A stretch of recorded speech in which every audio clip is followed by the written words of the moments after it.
আমরা যদি আমাদের প্রোফাইল লাল করে দিই তাহলে হয়তো বা আমাদের ছাত্রত্ব থাকবে না।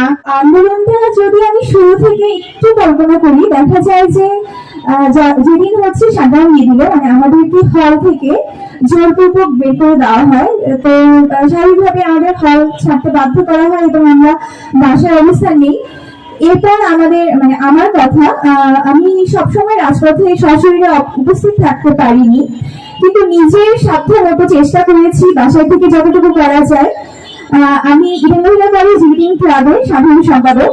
তো আমরা আমাদের বিতর্কের যে ক্লাবটা ছিল সেটা থেকে আমরা প্রতিবাদ জানাই। এর প্রেক্ষিতে যখন আমাদেরকে শুনতে হয় যে প্রতিবাদ জানালে বা আমরা যদি আমাদের প্রোফাইল লাল করে দিই তাহলে হয়তো বা আমাদের ছাত্রত্ব থাকবে না, বা এরকম নানান ধরনের রিজনের নেত্রীরা আমাদেরকে নানান ধরনের হুমকি দেয়, তো তখন আমরা 13 জন যে কমিটি থাকে আমরা সবাই পদত্যাগ করি। তো এভাবে করেই হচ্ছে আন্দোলনে আমরা অংশগ্রহণ করার চেষ্টা করেছি। 4 তারিখে আমি পায়ে একটু আঘাত পাই, ইনজুরি হয়। এরপর 5 তারিখে রামনাথ ঢাকায় সামনে অবস্থান করি।